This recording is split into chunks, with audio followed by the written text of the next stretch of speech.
Tres plegarias número 2. Está escrito en los cantos vespertinos del Shabbat: el Señor Dios de Israel, el amor de los inocentes. El Señor Dios de Israel, la salvación eterna. Debemos comprender la importancia de la inocencia. A primera vista parece que tiene menos intelecto. Parece que quien tiene menos intelecto puede ser más inocente, y quien tiene más intelecto y más capacidad de crítica no puede ser ingenuo. De ello se deduce que la cualidad de ingenuo se otorga a aquellos con poco conocimiento. Bala Sulam interpreta que primero uno ve solo mumin, defectos, y luego hace de ello tamin, ingenuo.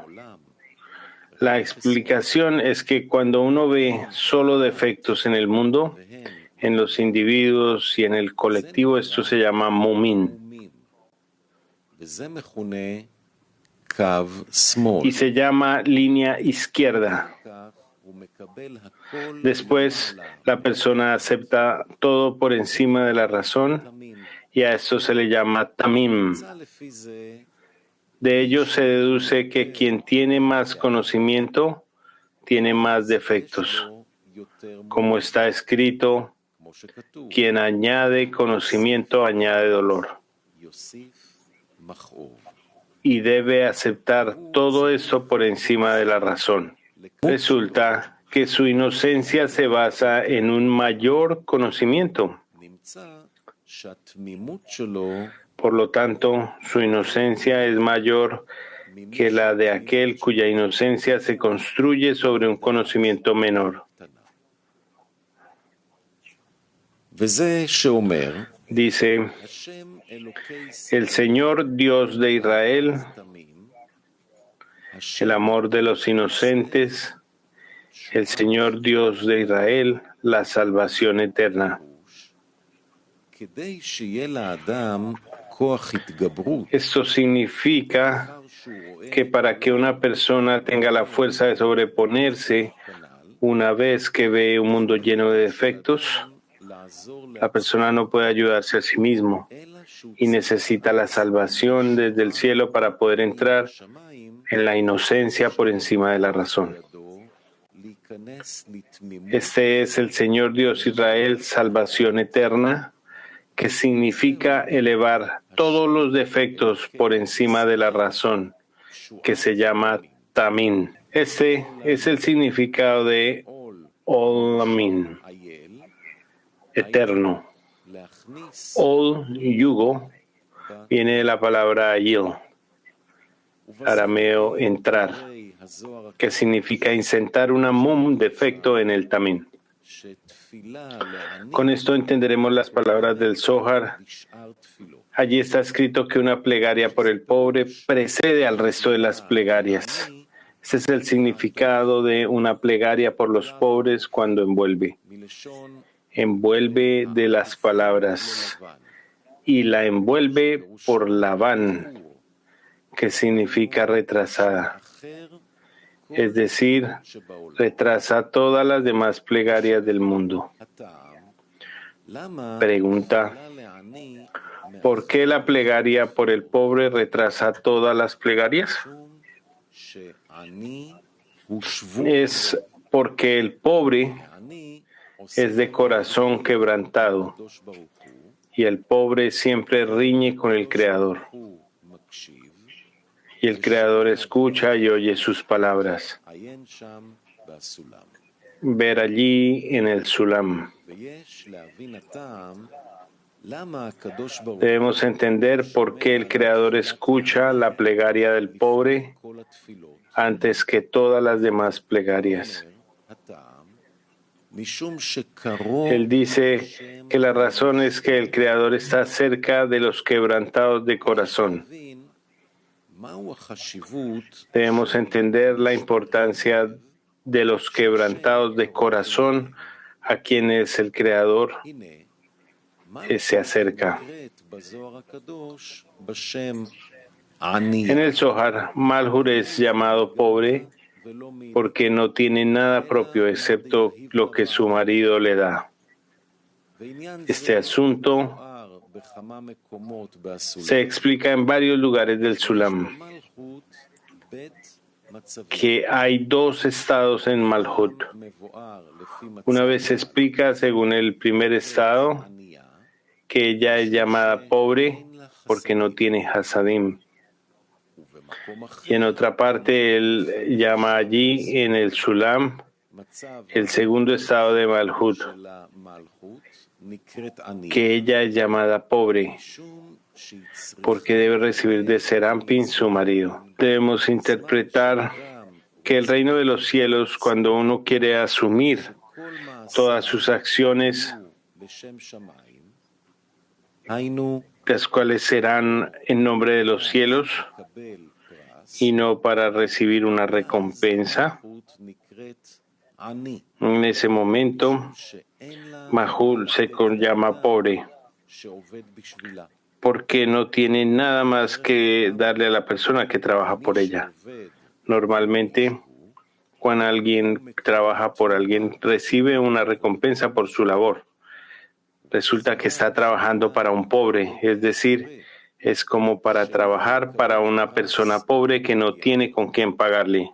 De acuerdo con lo anterior, debemos interpretar una plegaria por el pobre.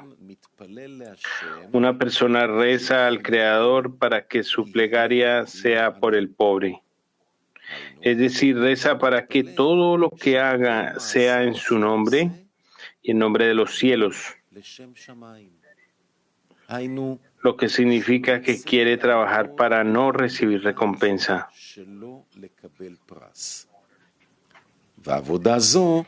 Este trabajo significa que quiere trabajar lishma, por el bien de ella. Es decir, aunque no lo haya logrado, todavía quiere hacerlo. Este es el primer discernimiento en el trabajo del Creador.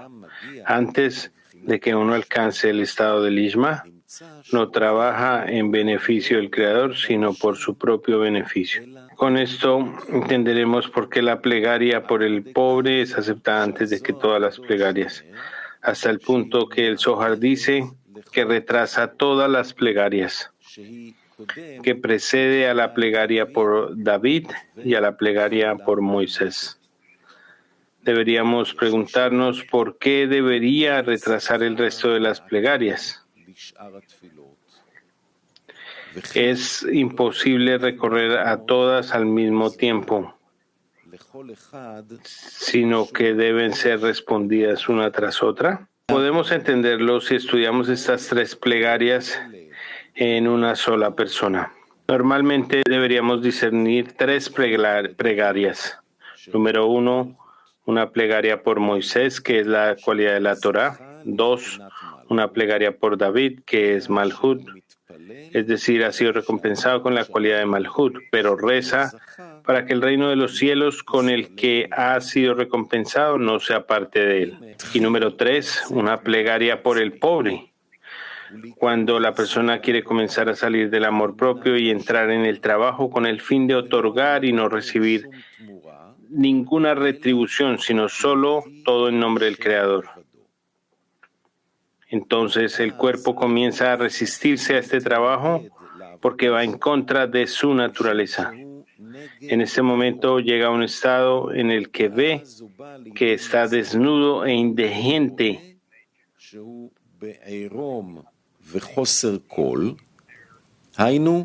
Es decir, que no tiene apoyo del cual recibir combustible para el trabajo. En otras palabras, cuando pensó que debería dedicarse al trabajo del lishma, estaba bien. Tenía Torah y la plegaria y buenas acciones, y tenía posesiones que quería disfrutar. Miraba a la gente con la que entraba en contacto y sentía que estaba muy por encima de ellos. Pero ahora que ha comenzado a caminar por la senda que conduce al lishma, siente que está más desprovisto que todos sus contemporáneos, ya que ellos tienen vitalidad. Lo siente igual que se sentía él mismo antes de empezar su camino. En este momento siente que el mundo ha oscurecido para él. Como está escrito, desde que vine al faraón a hablar en tu nombre, él ha hecho daño a este pueblo y tú no has salvado a tu gente en lo absoluto.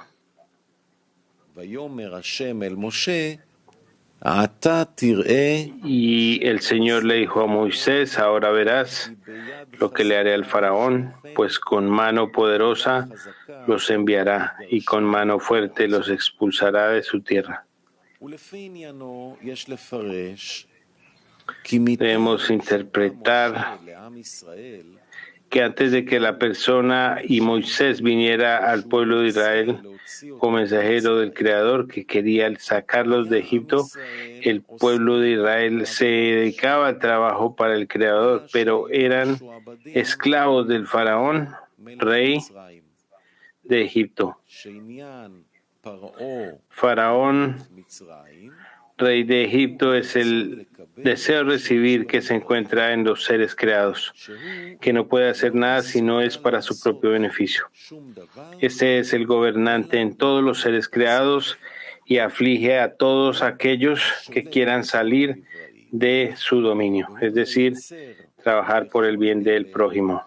Moisés vino al pueblo de Israel y les dijo que el Creador quería librarlos de bajo el gobierno de Faraón, guiar a todos y cada uno del pueblo de Israel debajo del control del Faraón, que se encuentra de forma particular dentro de todos y cada uno. Y de acuerdo a esto, cada uno entiende que la misión de Moisés es que debemos comenzar el trabajo, Lishma, por lo que tiene sentido que ahora si comenzamos a caminar el camino de la verdad, es decir, por el bien del Creador, donde cada uno tiene el intento de otorgar mientras hace el trabajo al Creador.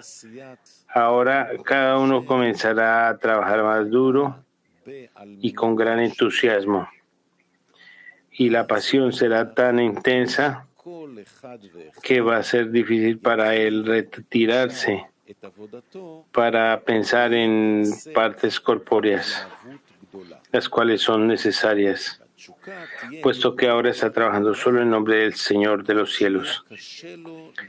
Y aunque él no haya comenzado ese trabajo para sentir que está trabajando en forma en nombre de los cielos, ya que quien quiera caminar por el suelo de la verdad, el cuerpo ciertamente estará de acuerdo en hacer más concesiones por el que las que hizo mientras él no estaba trabajando en el sendero de la verdad, es decir, en Lishma. Pero la realidad es la contraria. Precisamente cuando queremos andar por el camino del Lishma, el cuerpo comienza a resistirse. En ese momento comienza con todos sus argumentos, es decir, el argumento del faraón del rey de Egipto. ¿Qué es el argumento? ¿Quién es el Señor para que yo obedezca su voz? El argumento del malvado que dice, ¿qué es este trabajo para ti? En cada momento el trabajo se convierte en algo más pesado y necesita más fuerzas para sobreponerse. Debemos interpretar este asunto en el hecho antes mencionado. Desde que vine a Faraón a hablar en tu nombre, él ha hecho daño a este pueblo. Es decir, cuando Moisés vino a hablar en tu nombre, lo que significa que deben dedicarse en nombre de los cielos. Él ha hecho daño a este pueblo. Ellos empeoran. En otras palabras, antes de que Moisés viniera a decir que debemos trabajar solo en nombre de los cielos, todos servían al Creador y se consideraban justos. Todos tenían la fuerza para trabajar y el combustible para saber por qué trabajaban. Era tan claro para ellos. Pero después de que Moisés vino como enviado del Creador, que nosotros debemos trabajar en nombre de los cielos, se han vuelto peores. Por lo tanto, en consecuencia, sería mejor que no se manifestara en el trabajo del Lishma. A esto vino la respuesta. Y el Señor dijo a Moisés,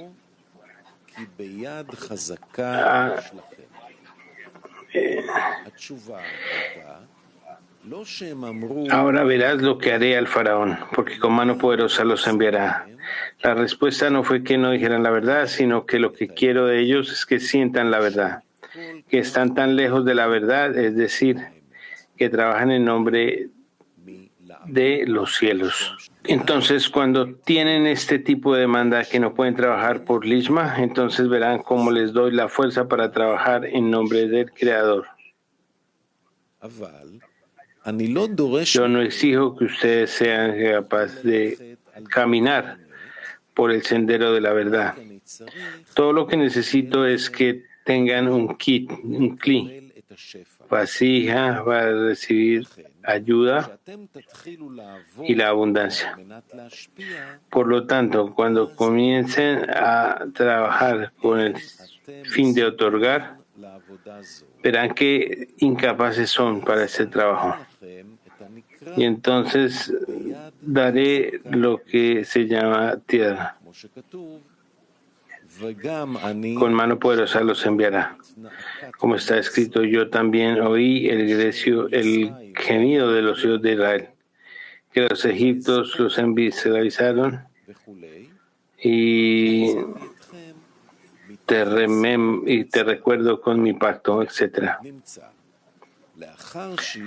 Y los liberaré de debajo de las aflicciones de Egipto.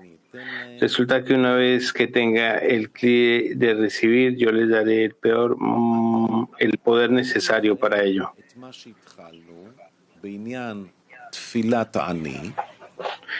Ahora explicaremos lo que empezamos